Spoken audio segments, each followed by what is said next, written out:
I grew up in a town where respect was earned in one of three ways. You were either athletic, you had money, or you were a rugged outdoorsman. Um, my gifts were music, creativity, and I was a good listener. And in that town, that really didn't get you the golden ticket to manhood. So I spent many years wondering if something was wrong with me. My name is Eric Wayne Wade, and I meet with men just like you every week to break the silence, unmask, and embrace vulnerability to rise into the men we were created to be. I visit my hometown every week, ironically, to serve in the areas that I left the town for. And I can still feel the tension of what it was like growing up in that type of community where to be a man, you had to play ball, you had to hunt for your food, you had to be able to work on a car or work out in a field or build things. And that was a challenge because that wasn't my area of strength. I was a musician, I wrote songs, I felt, and I was able to relate with people and really listen to what they had going on. And so there were some dark years, some really lonely years for me in my childhood, dealing with this conflict. I did play sports. I played baseball, I played football. But around 12, 13, the other boys started to catch up in size and strength. And I really wasn't able to keep up. And so there were some tough years. And at the age of 14, I made the decision to really stop trying to impress, at this point, everyone that I had tried to impress my entire life, and really embrace who I was. And I was fortunate enough to find a group of guys that felt the same way I did. They were very like-minded in music and creativity. And we came together and we formed a band. And the next 4 years were just incredible. We had a small group of friends in our town that supported what we did, but it was when we went to other towns, larger cities, for the next 4 years on the weekends and in the summer, we were able to really see that what we did mattered. It wasn't just tolerated, but our work was invited. It was celebrated. We were seen, understood. We were respected and appreciated. In those years of doing that, spending Monday through Friday in school, almost feeling so locked in, knowing that, hey, Friday, I'm going to hit the road and I'm going to go to a place where I can just be free and be me and just be celebrated.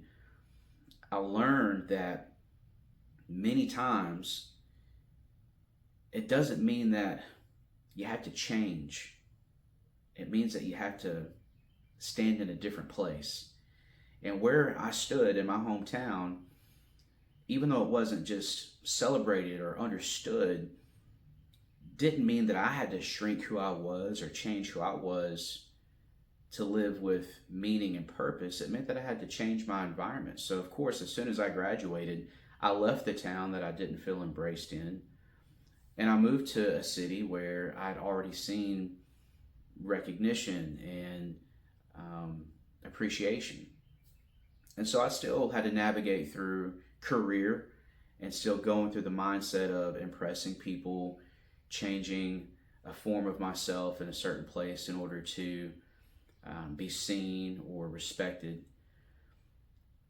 And I just want to let you know that if you're a man and you're watching this today, at some point in your life, you've probably gone through a place, a season where you've been in a new job, a new environment, a new church, a new family, a new atmosphere, and you feel like you've got to change something a little bit in order to be respected or seen. Or maybe you have a gift that you know you're not using because in your heart you feel like the people around you will look at you differently because your gift isn't what they would receive or welcome or elevate. Listen, there's nothing wrong with you. That's not brokenness.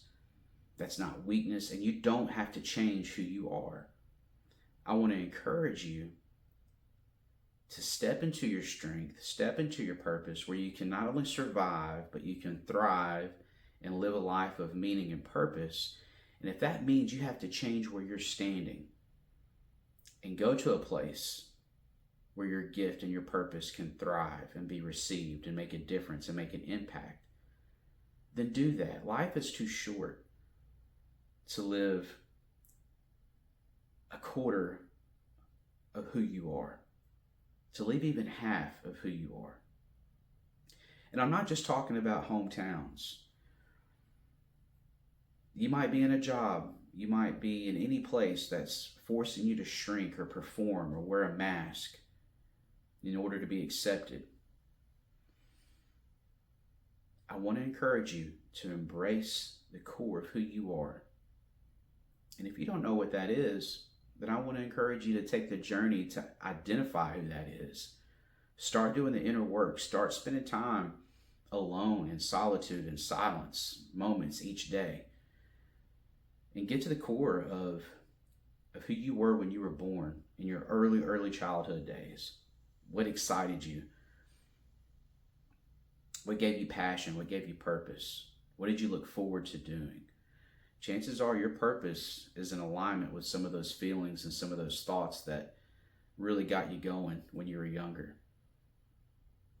And once you find out who that is, then you can identify where you can use that and start living 100% in your full purpose and your full potential. But that's why I created Mountain Men. It's to help men who are struggling to find their purpose, who's been hiding behind a mask, hiding behind a persona. I did it as a kid.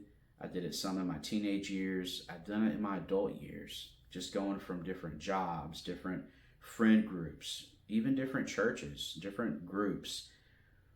I'll show what cards I feel like will be accepted, and I keep a lot of what is truly me to myself to protect it, to protect my feelings.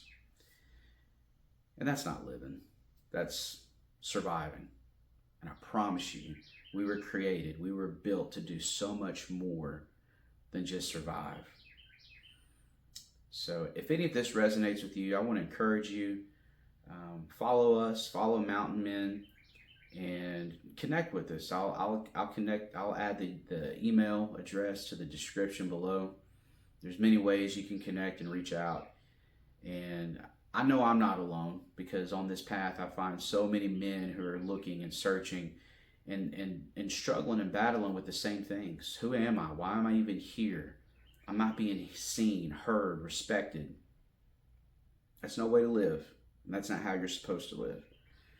So I can help you if you're looking to be on that journey to get to the core of who you are and to live in your full purpose and dive into this journey of inner work. That's most of it, is the inner work. If you're a Bible reader, Jesus said it himself, the kingdom of heaven, the kingdom of God is within. It's not a future space. It's something that's in the present, that's set inside of us right now. And if you're not in line with it, if you're not in tune with it, then everything in your life can feel out of whack. So you want to get that fixed. You want to dive into that. It's my passion to help you do that.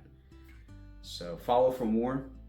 Share this with a man that is like-minded, who is wondering, trying to figure out how to live in his purpose and his passion. And let's get connected. But I hope you have a great day. I hope you have a great week.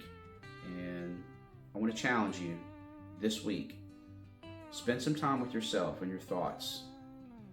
Write it out in a journal. Share with another guy, another man that you can open up with. And start to take those steps to live in that life that you were created to live.